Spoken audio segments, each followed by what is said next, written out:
The Super Bowl is not just a sporting event, it's an annual entertainment spectacle. But how did the Super Bowl live up to its name so much?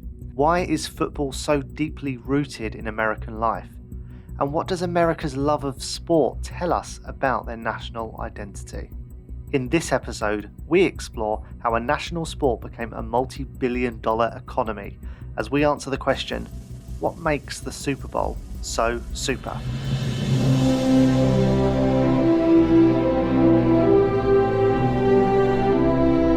Welcome to America, a history podcast. I'm Liam Heffernan, and every week we answer a different question to understand the people, the places, and the events that make the USA what it is today.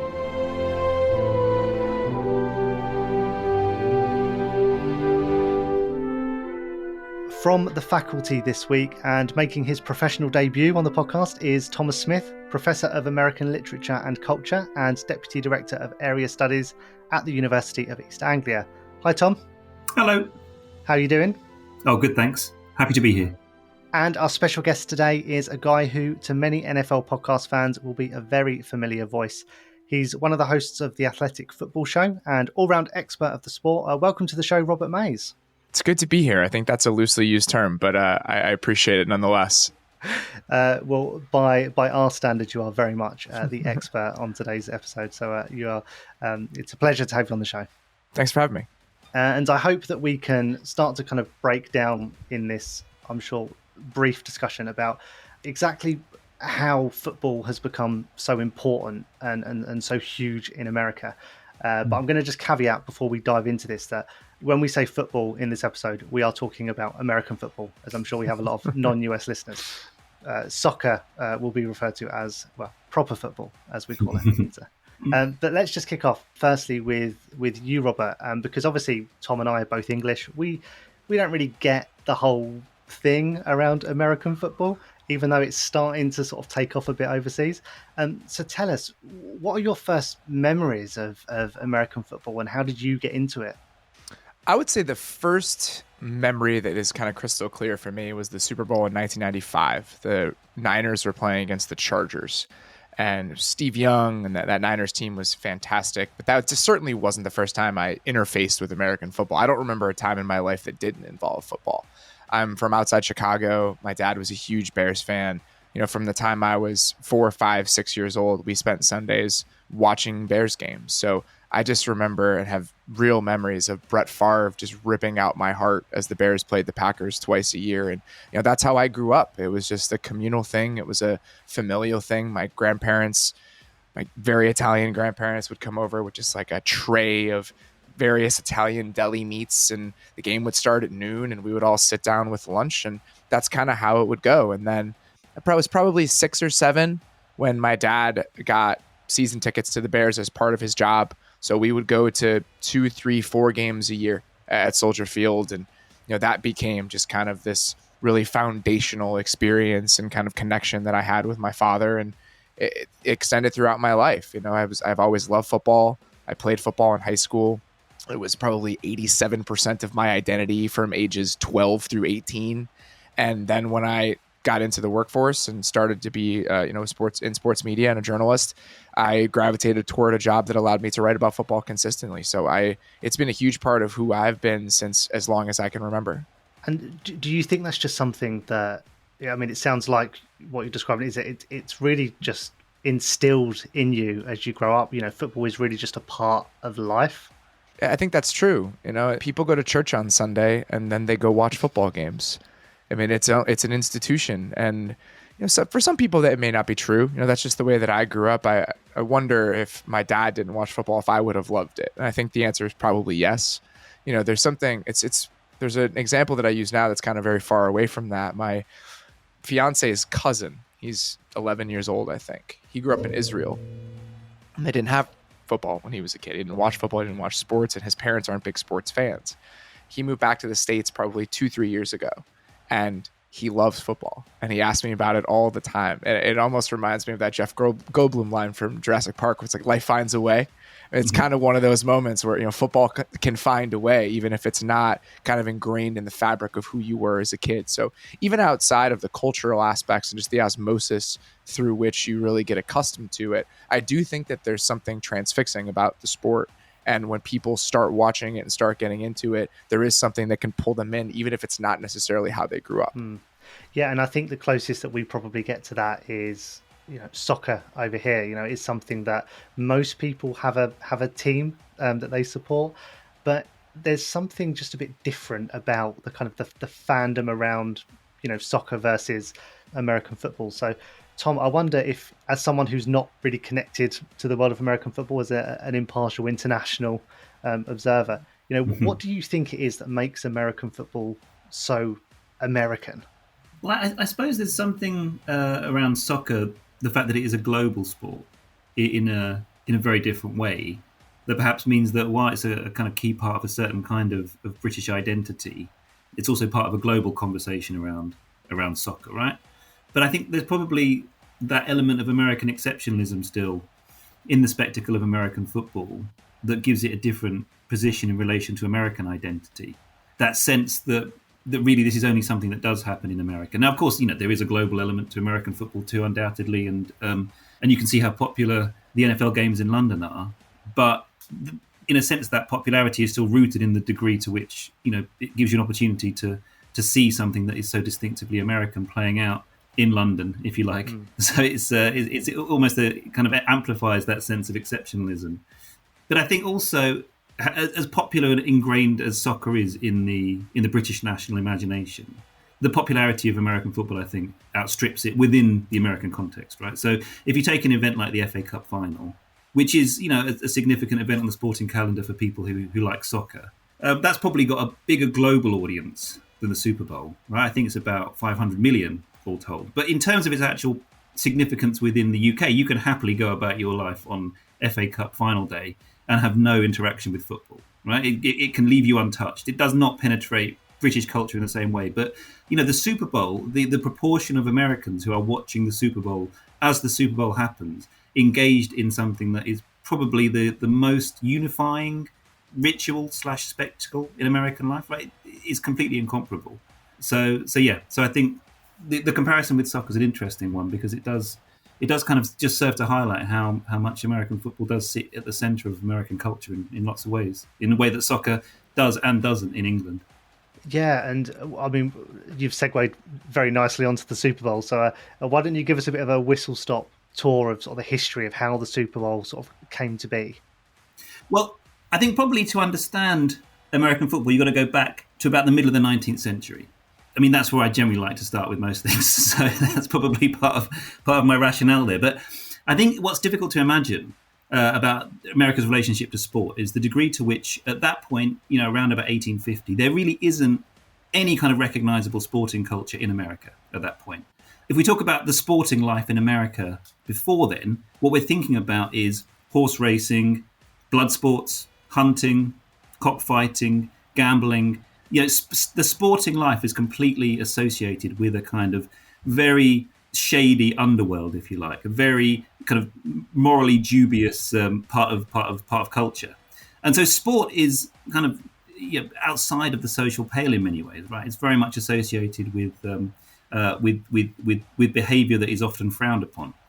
So it's not until the middle of the 19th century that America really imports what has been developing in Britain, which is a new sense that sport, and particularly team sport, is an important thing for developing particularly the character of young boys and shaping them into kind of future leaders, in preparing them for war, in building character. That kind of sense that we have of sport still as being something that is good for young people to direct their energies into.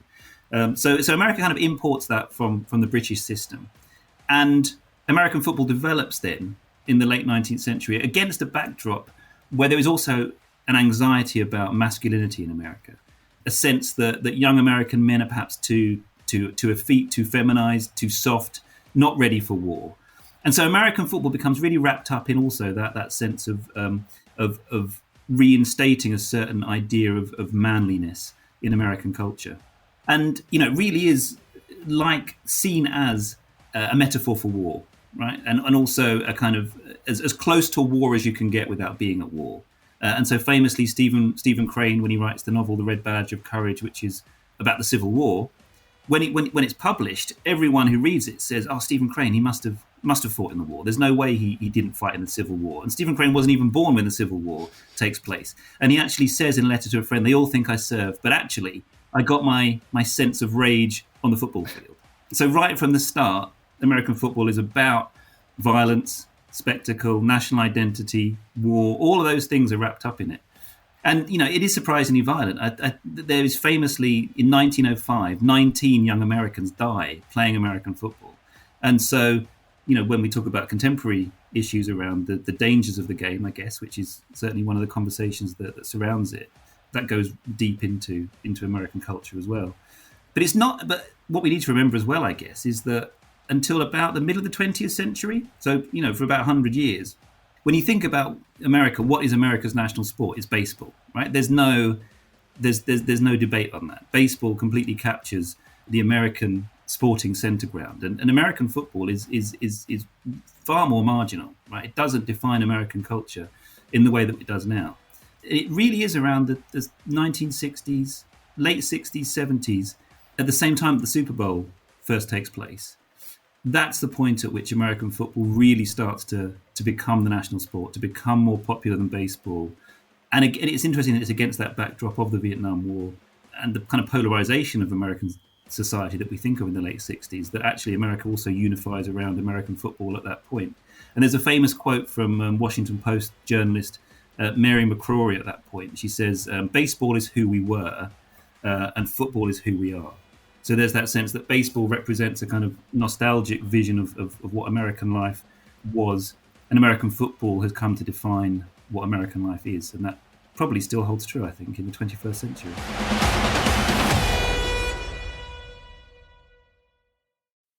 Ryan Reynolds here for, I guess, my 100th Mint commercial.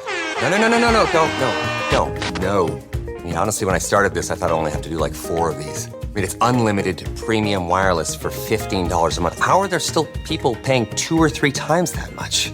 I'm sorry, I shouldn't be victim blaming here. Give it a try at mintmobile.com/save. Whenever you're ready. $45 upfront payment equivalent to $15 per month. New customers on first 3-month plan only. Taxes and fees extra. Speed slower above 40 gigabytes. See details.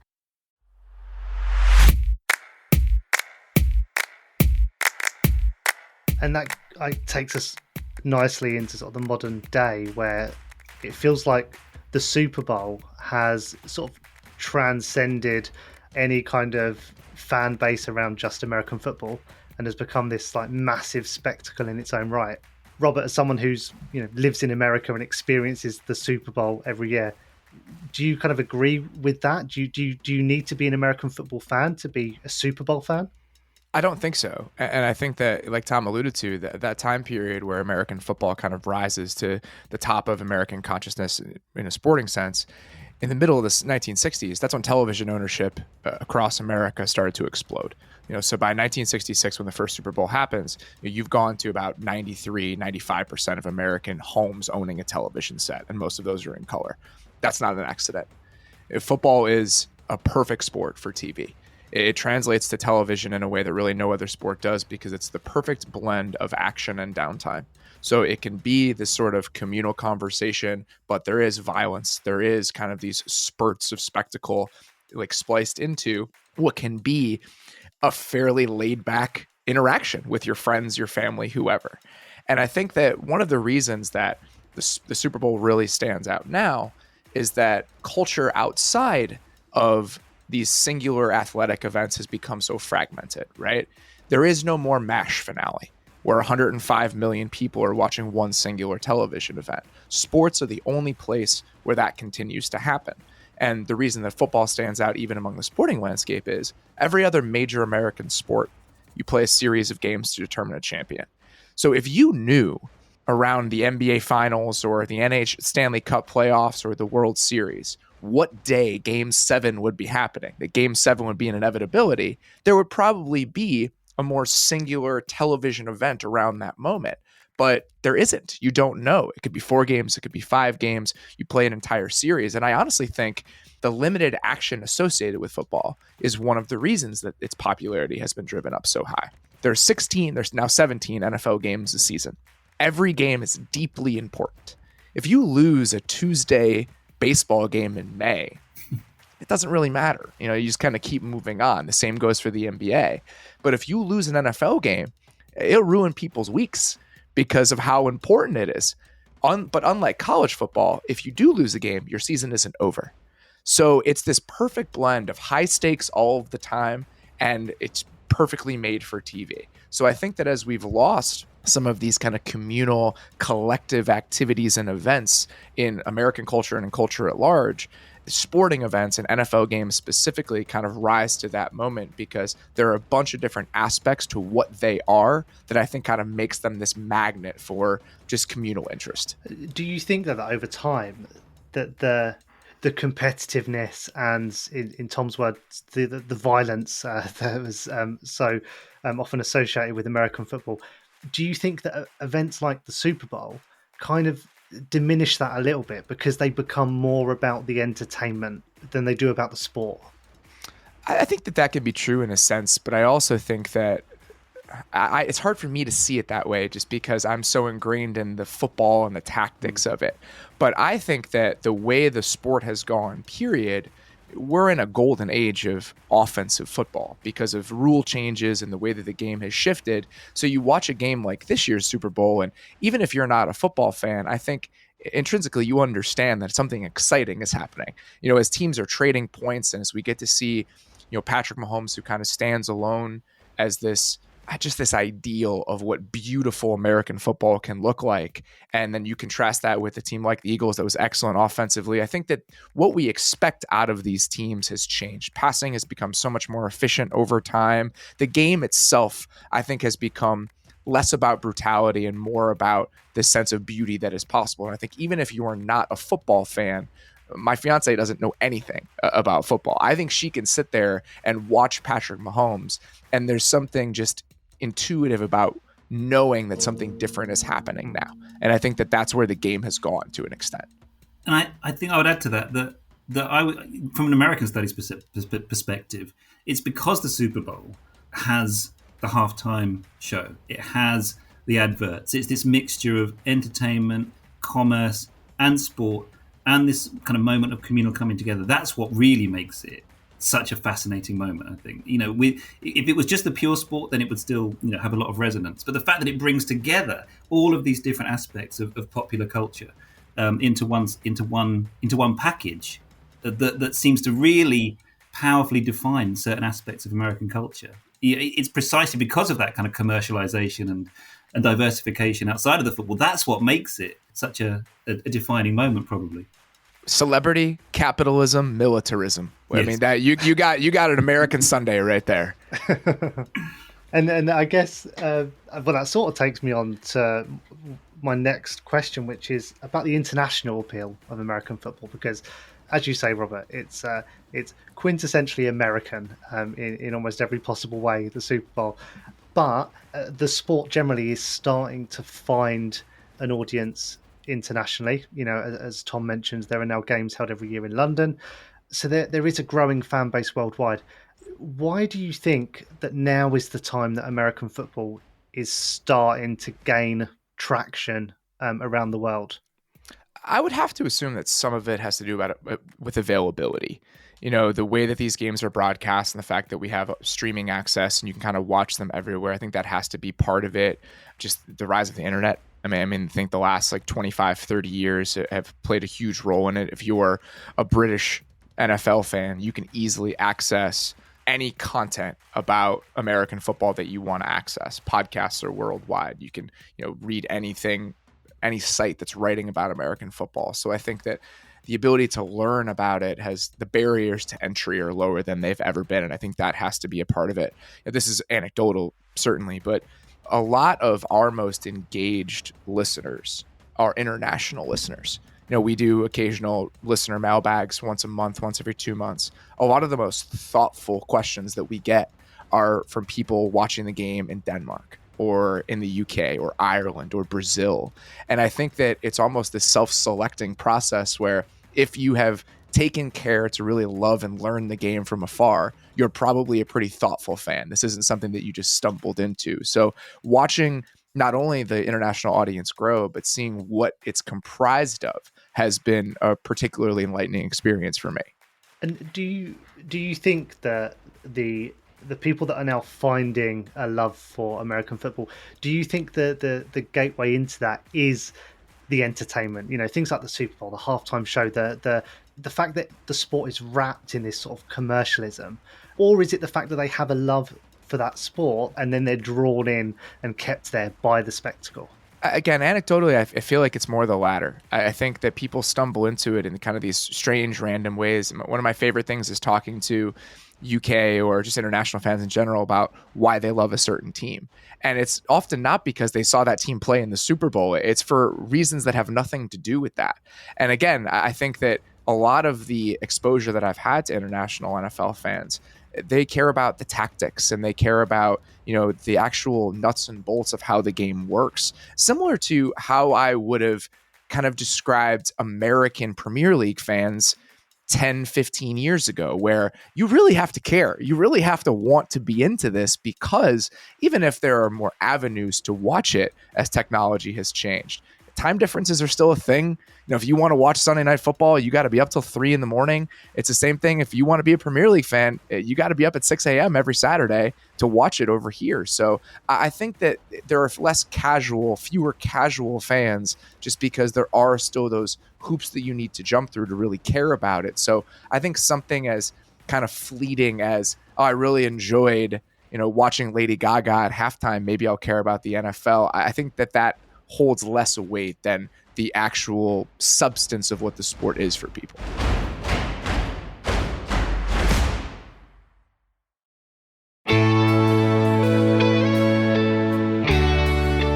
Tom, you mentioned earlier about how, there was this transitional period in the 20th century where sort of baseball was sort of replaced by American football in a sense. And do you think that the timing of certain external world events can sometimes contribute to certain sports, and I guess even wider, any sort of pastime being kind of clinged onto by people? I guess in a very long-winded way, what I'm asking is, do you think that if world events had been different, that people still would have found football in the way they do now, and the sport would still be as big as it was now?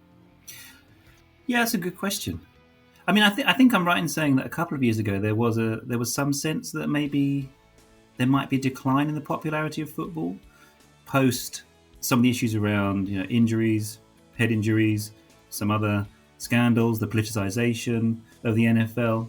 I think there was a moment at which that might have seemed as if the NFL was going to be dislodged slightly from its position in American life, but I think it's also true that the last few years have completely kind of overturned that narrative again.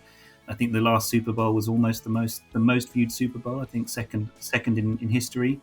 And yeah, this international interest seems to grow. And I think it's really interesting to think about the way that podcasts have a role to play in that. And I think maybe streaming services as well. I think Netflix has had a lot of sports documentaries on it, focused around different cultures of American football. High school football, college football, and maybe that's helped. But but undoubtedly, I think socio-cultural, political factors always determine the position of the popularity of things like sport. It is difficult to imagine American football being dislodged, but if we were sitting here in the 1930s, it would be difficult to imagine baseball being dislodged as the sport that defined American life. So perhaps ultimately it will crumble, but it's very difficult to see that at the moment. But on the other hand, I also think it's unlikely that American football will ever be fully embraced outside of America, right? I think it's always had a hardcore of fans in this country. And I mean, I remember growing up in the 80s when Channel 4 first started showing bits of American football, kind of edited programs. And I think, that always seemed like an amazingly exotic spectacle at that point. And it's probably part of the ingredient as to why I'm an Americanist these days, is just the kind of cultural backdrop. but it's always as you say, time differences and those kind of logistical problems always make it seem difficult for it to really capture the British imagination. But it'll be interesting to see how that develops as well. Yeah, and there's a lot that we still need to unpack about American football. And actually, Robert, I think we need to get you back for an episode in the future just to explain the rules to us at some point, because they're endlessly confusing to me. But I want to sort of wrap up by asking probably quite an annoyingly vague question to each of you, which is American football too American? No, I think no, not for me. I think that's what makes it so interesting as a subject for study, for examination. Right? It's the way that it seems to ooze Americanness. Diluting that would seem to really strip it of some of its fascination for an external observer. Right? That's the fact that it seems to embody a kind of peak Americanness at certain points, in a way that is very beguiling, but also open for interrogation, as you said. That desire to unpack it. What is it that makes the Super Bowl this expression of Americanness? And equally being able to trace that right back into the 19th century and follow that story through. It's definitely not too American for if you want to define it in those terms. I'm sure that someone in a different country that was trying to access it or just immediately becoming exposed to it, there is often probably a reaction of that's too American, and that will never resonate with me in the way that some other sports will, because it's too American. But I think that, like Tom said, ooze is the correct verb. When you go to the Super Bowl and before the game kicks off, and I find this slightly problematic, but this is how it goes. I mean, there's a field-sized American flag unfurled every single time they play one of these games and they sing the national anthem. It's impossible to extricate those two things from one another. Again, in a way that I find slightly problematic and probably unnecessary, but that is certainly the way that they've tried to build the sport and tried to brand what the game is, purposely from essentially the start of this game. The pageantry and the marching bands, and that's what the Super Bowl halftime show was early on. It was a marching band at midfield. It feels quintessentially American. So I think every single aspect of it has been that way for a long time, and I almost couldn't imagine it any other way, and for good or for ill. And just picking up on that, I think as well, one thing we haven't done much of, but you certainly could do, is look at the way in which that football field and everything that surrounds it really maps out so many fault lines in American life as well. I mean, we've talked about it as being a kind of uniting space for Americans at a time when there are precious few, right? And that is certainly something. The immediacy of it, the fact that it does bring people together. But yeah, absolutely, it still also kind of traces out all of those fault lines in American culture, that along lines of gender, race, class. All of those things, they are also being dramatized on the football field, and that's another reason why it's such a fascinating spectacle. And just finally, Robert, if we've managed to pique anyone's interest in this episode to explore football, the Super Bowl further, what is your, and I'm putting you completely on the spot here, what is your all-time favourite Super Bowl moment that someone can Google? I've seen a lot of them. I think I've been to eight Super Bowls now, and the ones that I've been to for the most part have been fantastically exciting. It's hard to pick just one. I was there when the Patriots were down 28-3 with about 20 minutes left in the game and came back to win. That there was just absolutely floored, I think, everyone in that building. The Super Bowl where Malcolm Butler on the Patriots intercepted Russell Wilson on the 1 yard line in the final play of the game. I mean, I was standing around journalists who have been doing this for decades, and they were screaming, in what is supposed to be a professional environment because of how shocking that moment was. I mean, so many others. The Patriots-Eagles Super Bowl was just back and forth the entire time, and it was thrilling till the final moments. This year's Super Bowl was the same way. I mean, it comes down to the last play of the game, and you have the best player in the world kind of going back and forth with arguably the best team in the league. So, I mean, a lot of those really stick with me just because I was in the building for them. And I don't go to a lot of NFL games anymore. The contours of my job have changed over time. You don't need to be at a game to analyze the game. I think you could probably make an argument that it's easier to do it from your TV because you get multiple looks at every play, and you can kind of have all of your command center around you as you're watching this, and we're doing a podcast immediately after. As long as they'll let me go, I'll go. Even if it's not the best way to do my job, I asked to go, I want to go, because there really is something special about being there in the building. And I think that is proven out time and time again, year after year.